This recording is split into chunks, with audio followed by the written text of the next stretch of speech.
दोस्तों, जैसा कि हम पिछले वीडियो में पढ़ चुके हैं थॉर्नडाइक के बारे में, आप लोगों ने अच्छा रिस्पांस दिया, सभी का धन्यवाद। इसी के साथ आज का टॉपिक है हमारा इवान पावलॉजी। आज हम पावलॉजी के बारे में पढ़ेंगे। तो पावलॉजी के बारे में कहाँ कहाँ से क्वेश्चन बनते हैं, तो इसमें सबसे मोस्ट है आपके उपनाम, सिद्धांत के उपनाम, और फूड क्या था, लार क्या था, वेल क्या थी, ये सब इन सब क्वेश्चनों के बारे में आज हम सब कवर करेंगे। तो इवान पावलर कहाँ के निवासी थे?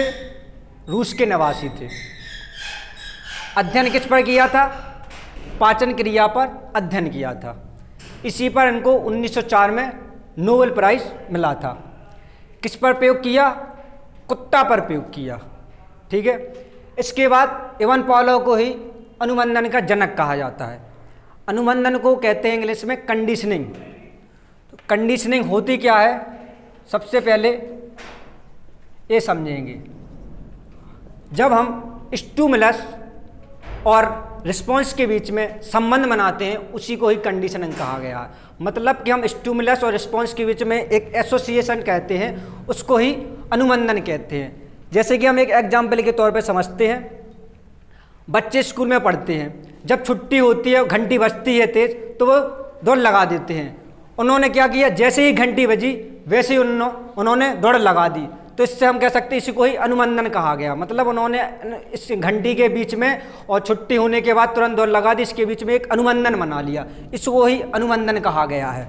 ठीक है। इसके बाद इनकी थ्योरी को एस टाइप की थ्योरी कहते हैं, क्योंकि उन्होंने स्टिमुलस पर सबसे अधिक महत्व दिया है। स्टिमुलस भी दो प्रकार से कह सकते हैं।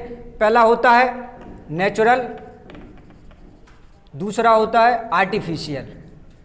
तो इनके सिद्धांत में जो नेचुरल स्टिमुलस है वो है फूड, और आर्टिफिशियल है वो है बेल। तो एस टाइप की थ्योरी में दो प्रकार से हो सकता है स्टिमुलस, नेचुरल और आर्टिफिशियल। अब हम समझेंगे इनका प्रयोग। तो इनके प्रयोग को हम तीन प्रकार से कंडीशन के बारे में बता सकते हैं। पहली है before conditioning, second during conditioning, third after conditioning. तो सबसे पहले आज हम समझेंगे बिफोर कंडीशनिंग होता क्या है, मतलब कंडीशनिंग के पहले। इसमें क्या होता है, इसमें पावलॉजी भोजन को प्रस्तुत करते हैं कुत्ता के सामने, और कुत्ता भोजन को देखते ही लार निकाल देता है। इसमें घंटी का कोई महत्व नहीं है। मतलब इसमें ये है कि जो अनकंडीशनल स्टिमुलस है वो फूड है, मतलब अभी घंटी का कोई प्रयोग नहीं किया गया। इसमें एक एग्जाम्पल के तौर पर समझेंगे, जो आपको अच्छी मिठाई लगती है, आप उसको देखेंगे तो ऑटोमेटिकली आपके मुंह में पानी आ जाएगा। तो ऐसा ही इसमें बताया गया है कि क्या है अनकंडीशनल स्टिमुलस। इसमें अनकंडीशनल स्टिमुलस क्या है? फूड है। कि खाना को कुत्ता ने देखा तो उसके मुँह में लार आ गई, और अनकंडीशनल रिस्पॉन्स है लार का आना। ठीक है। इसमें न्यूट्रल स्टिमुलस बेल है, मतलब अभी बेल का कोई प्रयोग नहीं किया गया। बेल से कोई मतलब नहीं है, कुत्ता को कोई मतलब नहीं है कि बेल बजे चाहे ना बजे, उसने खाना देखा और लार का आ गया। मतलब स्टिमुलस जो न्यूट्रल स्टिमुलस है बेल, उसमें नो रिस्पॉन्स, इससे कोई मतलब नहीं है उसमें। अब आते हैं हम ड्यूरिंग कंडीशनिंग, मतलब कंडीशनिंग के दौरान। अब इसमें क्या होता है, इसमें फूड को और बेल से रिलेट करेंगे। कैसा कि इसमें पावलॉजी क्या करते हैं, पहले बेल बजाते हैं, उसके सामने फूड प्रस्तुत करेंगे। ठीक है। तो इसमें क्या होता है कि पहले बेल बजाई फिर फूड आया। तो इसमें क्या हुआ कि भोजन और घंटी के बीच एक संबंध बना दिया। ऐसा कई बार कहते हैं, पहले वो बेल बजाते हैं फिर भोजन लाते हैं, फिर पहले बेल बजाते हैं भोजन लाते हैं, ऐसा कई बार कहते हैं। तो अब कुत्ता ये समझ जाता है जैसे ही घंटी बजती है भोजन आता है, और भोजन को देखकर उसके मुंह में लार आ जाती है। अभी भी कोई कंडीशन नहीं है इसमें, केवल अभी एसोसिएट किया गया फूड और बेल को। तो यहाँ भी अनकंडीशनल रिस्पॉन्स क्या है? लार का आना, क्योंकि अभी घंटी बजते ही लार नहीं आ रही, वो थर्ड कंडीशनिंग में आएगी। तो अभी जो फूड प्लस बेल है उसमें भोजन और घंटी क्या है? अनकंडीशनल स्टिमुलस है। ठीक है। अब आएंगे हम आफ्टर कंडीशनिंग। आफ्टर कंडीशनिंग क्या होता है? अब कंडीशनिंग लगेगी, मतलब कि इसमें क्या करते हैं इवान पावलर, पहले घंटी बजाते ही कुत्ते के मुंह में लार आ जाती है। तो इसमें कंडीशन हो गई, मतलब कि पहले क्या था, इसमें भोजन आ रहा है तो भोजन को देख के तो लार ऑब्वियसली आएगी, इसमें भी भोजन आ रहा है तो लार आएगी। लेकिन इसमें क्या होता है आफ्टर कंडीशनिंग में, जैसे ही घंटी बजती है कुत्ता के मुंह में लार आ जाती है, मतलब यहाँ पर कंडीशनिंग हो गई। कंडीशनिंग का मतलब क्या है कि अब बेल बजी और कुत्ता के मुंह में लार आ गई, मतलब कंडीशनल स्टिमुलस क्या हो गया, बेल, और कंडीशनल रिस्पॉन्स क्या है, लार का आना। तो इसमें कंडीशनल है। अब यहाँ से किस टाइप के क्वेश्चन बनते हैं ये समझिए। यहाँ से आपसे पूछेंगे कि पावलर की थ्योरी में वो कंडीशनिंग में फूड क्या था, तो फूड क्या था, अनकंडीशनल स्टिमुलस था, और लार का आना क्या था, अनकंडीशनल रिस्पॉन्स था, क्योंकि यहाँ पर अभी बेल से कोई मतलब नहीं है। फिर पूछेंगे ड्यूरिंग कंडीशनिंग के दौरान फूड और बेल क्या था, तो क्या था, अनकंडीशनल स्टिमुलस था, और अनकंडीशनल रिस्पॉन्स क्या था, लार का आना। लेकिन थर्ड कंडीशन से यहाँ से वेरी मोस्ट है, क्योंकि यहाँ से क्वेश्चन बनेगा आपका कि बेल बजना क्या था, तो बेल बजना क्या था, कंडीशनल स्टिमुलस था, कंडीशनल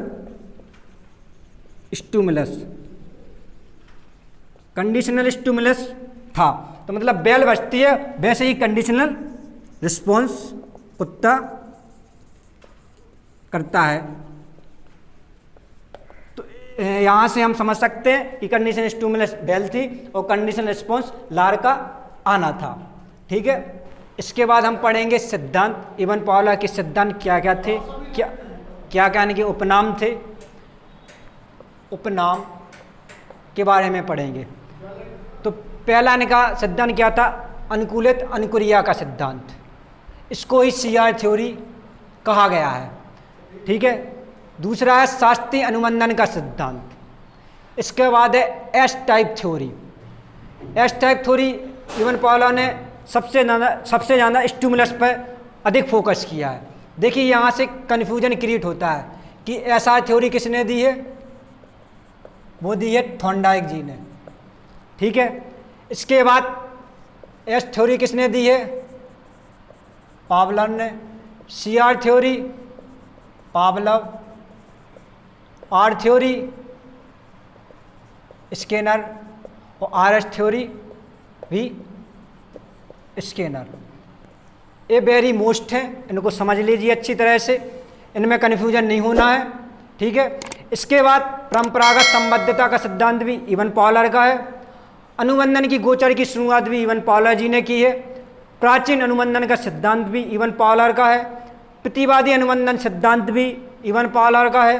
संबंध प्रतिक्रिया का सिद्धांत भी इवन पावलर का है। प्रतिस्थापक का सिद्धांत भी इवन पावलर का है। CR थ्योरी भी इवन पावलर का है, और संबंध प्रत्यावर्तन का सिद्धांत भी इवन पावलर का है। ये सभी सिद्धांत मोस्ट हैं। यहाँ से एक नंबर का प्रश्न जरूर बनता है, इसलिए इन सभी सिद्धांतों को आप अच्छी तरह से देख लीजिए, समझ लीजिए। ठीक है, इसके बाद जो हम अनकंडीशनल स्टिमुलस रिस्पॉन्स के बारे में पढ़ चुके हैं, उसको एक बार और समझ लेते हैं। तो अनकंडीशनल रिस्पॉन्स में ड्यूरिंग कंडीशनिंग, और पहले बिफोर कंडीशनिंग, ड्यूरिंग कंडीशनिंग और आफ्टर कंडीशनिंग। ड्यूरिंग कंडीशनिंग में क्या होता है, ड्यूरिंग कंडीशनिंग में